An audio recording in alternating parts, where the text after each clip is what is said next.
Class 11 NCERT English Snapshots. Chapter 4 Albert Einstein at School. By Patrick Pringle. Before you read, Albert Einstein (1879–1955) is regarded as the greatest physicist since Newton. In the following extract from The Young Einstein, the well-known biographer, Patrick Pringle, describes the circumstances which led to Albert Einstein's expulsion from a German school. Now, let's start. In what year, Einstein, asked the history teacher, did the Prussians defeat the French at Waterloo? I don't know, sir. Why don't you know? You've been told it often enough. I must have forgotten. Did you ever try to learn? Asked Mr. Braun. No, sir, Albert replied with his usual unthinking honesty. Why not? I can't see any point in learning dates. One can always look them up in a book. Mr. Braun was speechless for a few moments. You amaze me, Einstein, he said at last.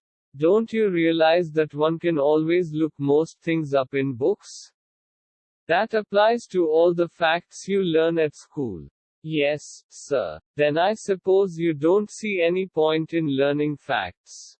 Frankly, sir, I don't, said Albert. Then you don't believe in education at all? Oh, yes, sir, I do. I don't think learning facts is education. In that case, said the history teacher with heavy sarcasm, perhaps you will be so kind as to tell the class the Einstein theory of education. Albert flushed. I think it's not facts that matter, but ideas, he said. I don't see the point in learning the dates of battles, or even which of the armies killed more men. I'd be more interested in learning why those soldiers were trying to kill each other. That's enough. Mr. Braun's eyes were cold and cruel. We don't want a lecture from you, Einstein. You will stay in for an extra period today, although I don't imagine it will do you much good. It won't do the school any good, either. You are a disgrace. I don't know why you continue to come. It's not my wish, sir, Albert pointed out. Then you are an ungrateful boy and ought to be ashamed of yourself. I suggest you ask your father to take you away. Albert felt miserable when he left school that afternoon. Not that it had been a bad day. Most days were bad now, anyway, but because he had to go back to the hateful place the next morning. He only wished his father would take him away, but there was no point in even asking. He knew what the answer would be. He would have to stay until he had taken his diploma. Going back to his lodgings did not cheer him up. His father had so little money to spare that Albert had been found a room in one of the poorest quarters of Munich. He did not mind the bad food and lack of comfort, or even the dirt and squalor, but he hated the atmosphere of slum violence. His landlady beat her children regularly, and every Saturday her husband came drunk and beat her. But at least you have a room of your own, which is more than I can say, said Yuri when he called round in the evening. At least you live among civilized human beings, even if they are all poor students, said Albert. They are not all civilized, Yuri replied. Did you not hear that one of them was killed last week in a duel? And what happens to the one who killed him? Nothing, of course. He is even proud of it. His only worry is that the authorities have told him not to fight any more duels. He's upset about this because he hasn't a single scar on his face to wear for the rest of his life as a badge of honor. Ugh, exclaimed Albert. And these are the students. Well, you'll be a student one day, said Yuri. I doubt it, said Albert glumly. I don't think I'll ever pass the exams for the school diploma. He told his cousin Elsa the same next time she came to Munich. Normally she lived in Berlin, where her father had a business. I'm sure you could learn enough to pass the exams, Albert, if you tried, she said. I know lots of boys who are much more stupid than you are, who get through. They say you don't have to know anything. You don't have to understand what you're taught, just be able to repeat it in the exams. That's the whole trouble, said Albert. I'm no good at learning things by heart. You don't need to be good at it. Anyone can learn like a parrot. You just don't try. And yet I always see you with a book under your arm, added Elsa. What is the one you're reading? A book on geology. Geology, rocks and things? Do you learn that? No. We have hardly any science at school. Then why are you studying it? Because I like it. Isn't that a good enough reason? Elsa sighed. You're right, of course, Albert, she said. But it won't help with your diploma. Apart from books on science, his only comfort was music, and he played his violin regularly until his landlady asked him to stop. That wailing gets on my nerves, she said. There's enough noise in this house, with all the kids howling. Albert was tempted to point out that most of the time it was she who made them howl, but he decided it was better to say nothing. I must get away from here, he told Yuri, after 6 months alone in Munich. It is absurd that I should go on like this. In the end it will turn out I have been wasting my father's money and everyone's time. It will be better for all if I stop now. And then what will you do? Yuri asked. I don't know. If I go to Milan, I'm afraid my father will send me back. Unless. His eyes gleamed with a sudden idea. Yuri, do you know any friendly doctors? I know a lot of medical students, and some of them are friendly, said Yuri. Doctor, no. I've never had enough money to go to one. Why? Suppose, said Albert, that I had a nervous breakdown. Suppose a doctor would say it's bad for me to go to school, and I need to get right away from it? I can't imagine a doctor saying that, said Yuri. I must try, said Albert, to find a doctor who specializes in nerves. There are plenty of them, Yuri told him. He hesitated for a moment, and then added, rather reluctantly, I'll ask some of the students if they know one, if you like. Will you? Oh, thank you, Yuri. Albert's eyes were shining. Wait a moment, I haven't found one yet. Oh, but you will. And if I do, I don't know if he'll be willing to help you. He will, declared Albert. I'm going to have a real nervous breakdown, to make it easier for him. He laughed merrily. I've never seen you looking less nervous, remarked Yuri. A day or two at school will soon put that right. Albert assured him. Certainly he had lost his high spirits when Yuri saw him next. I can't stand it any longer, he said. I really shall have a nervous breakdown that will satisfy any doctor. Keep it up, then, said Yuri. I've found a doctor for you. You have? Albert's face lit up. Oh, good. When can I see him? I have an appointment for you for tomorrow evening. Yuri said. Here's the address. He handed Albert a piece of paper. Dr. Ernst Weil, is he a specialist in nervous troubles? Asked Albert. Not exactly, Yuri admitted. As a matter of fact, he only qualified as a doctor last week.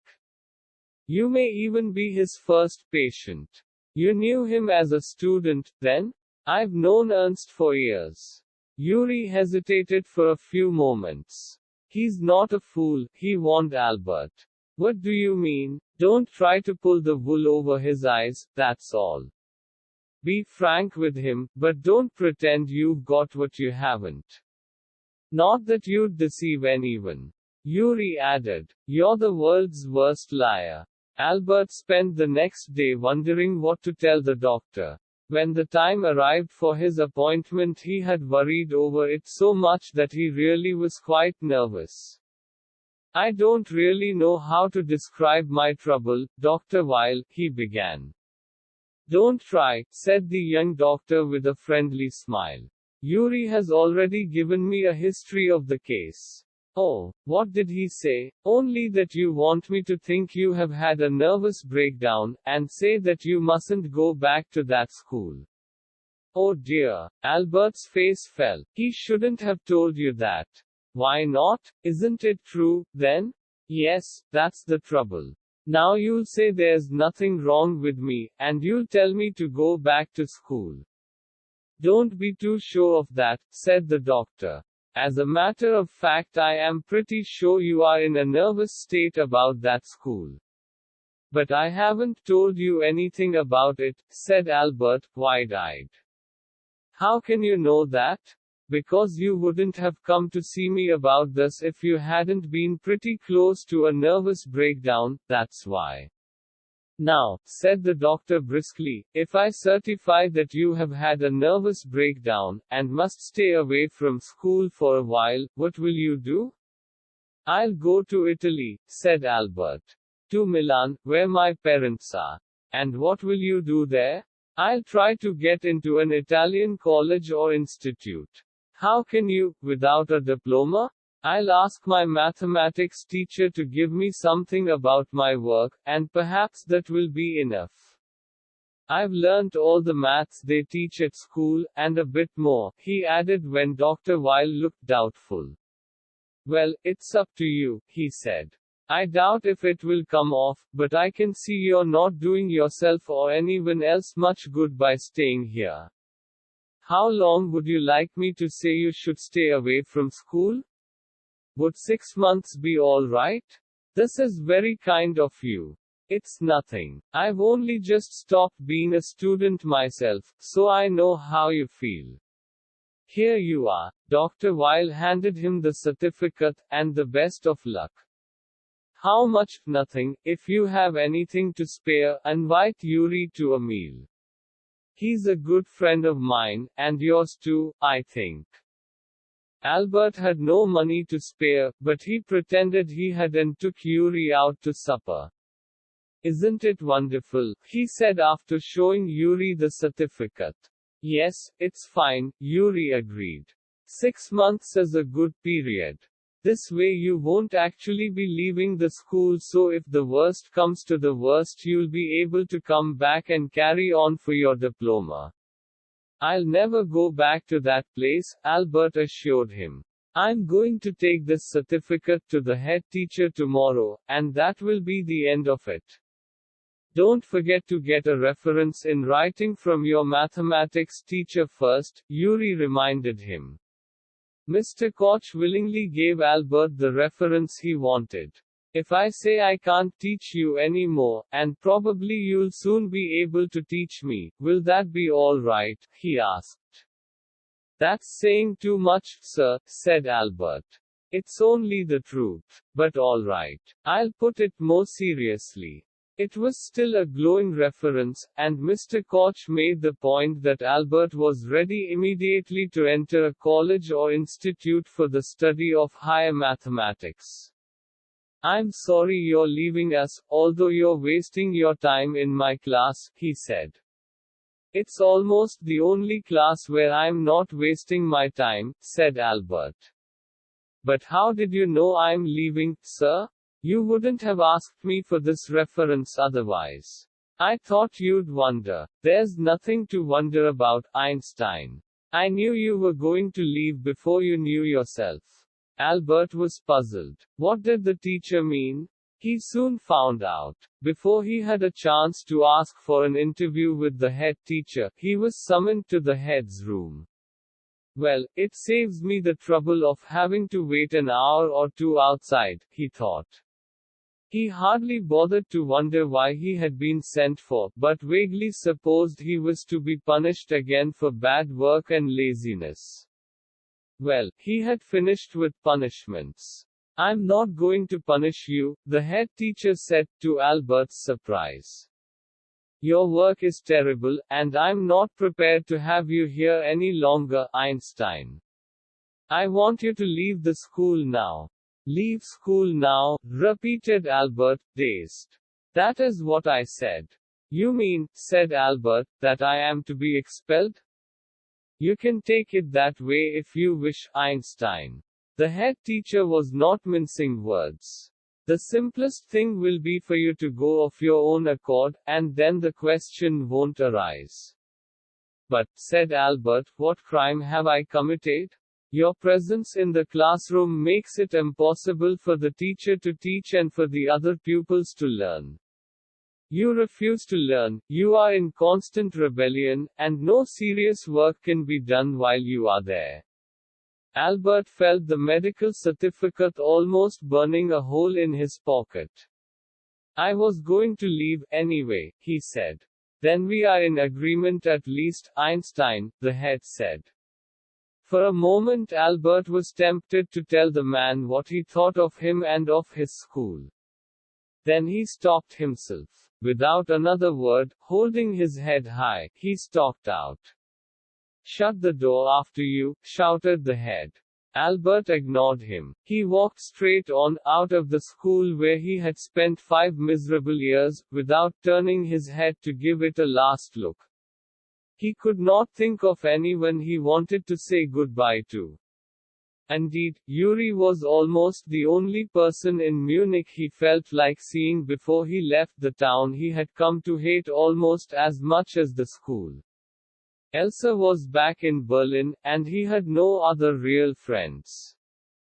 Goodbye, and good luck, said Yuri when he left. You are going to a wonderful country, I think. I hope you will be happier there.